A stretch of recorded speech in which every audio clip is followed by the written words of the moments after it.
Hey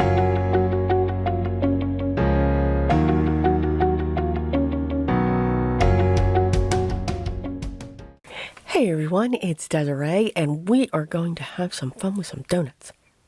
Absolutely. You gotta love donuts. And donuts can be for anything now. Any type of celebration. So I'm going to keep this one open just by adding a congratulations sentiment, which can be for any and all occasions. And what we're going to do is we're going to create our own pattern paper, basically, with some dimension. Let's first work on our sentiment. I'm using white cardstock for the shadow background, and I'm using a black cardstock for the sentiment itself. I'm going to place that together and set that aside. Yeah, I lost the eyes. So let's just grab a black pen and add our own. It works. Yes. So I've die cut the donut bases. Wasn't quite sure how many I was going to need because we're going to make a slim line, 4x9 slim line. And I also cut from a light blue, a light purple, pink, and an ivory for the frosting. So I think I have like 2 or 3 of each of those colors. And we're just going to layer them up. Now, what's nice is we've got those cutouts on each side of the donut itself,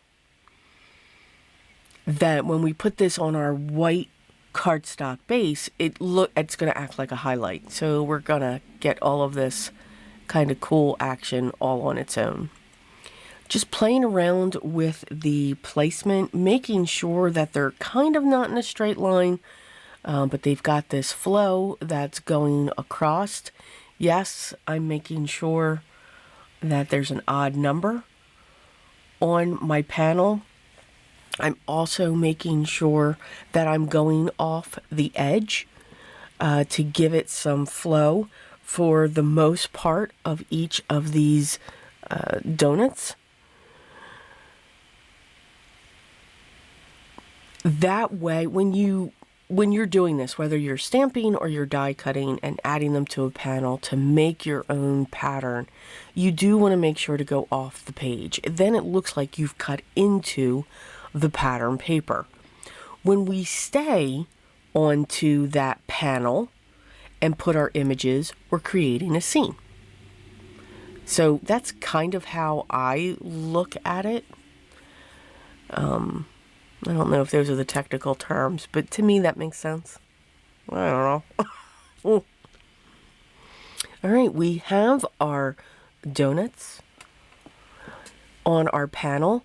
I'm going to put this onto a black mat. Now the panel with the donuts is 3.5 by 8.5. The black mat is 3. I believe it's just a little bit bigger because the hologram mat behind it, that is 3 3/4 by 8 3/4. So I believe that black mat is like an 1/8, in between those two. Again, I don't measure. I just place, once I have my first panel, which I know is 3.5 by 8.5, I place that on top of black and cut around it, usually. 9 out of 10. Sorry. Yes, I drive people crazy with it. To add embellishments, now we could have taken all of those pieces from the die cuts that we cut and filled those in and did die cut inlay. Now I would probably still be doing that today, to this moment, but why not fill those areas up with glue? Now you want to fill them up so that there is glue in that section, and the needle nose is perfect for this. And grab that glitter. Grab that glitter that reproduces it on its own in your drawer, because it never seems to go away.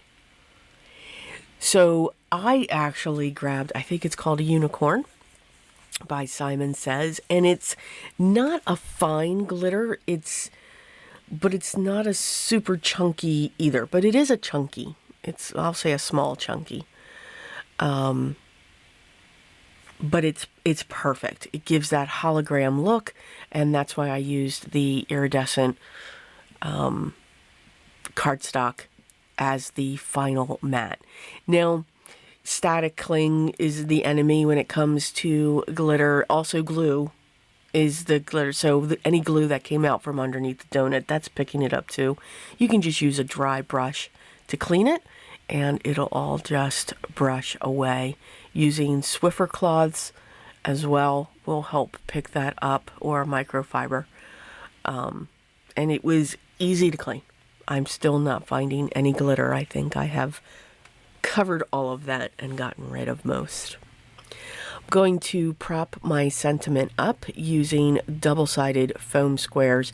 And since these are on the thin side, I'm actually going to double them up so that I can get more of a dimension from to actually get this to lift off of the card. And there is our celebrating card. I absolutely love this. I love the glitter on it. Yes, you heard me right. I said I love the glitter. I just think it adds a beautiful sparkle to the card and really highlights those donuts. As always, the products that I used will be listed down below, and if you have any questions, make sure they are down below as well.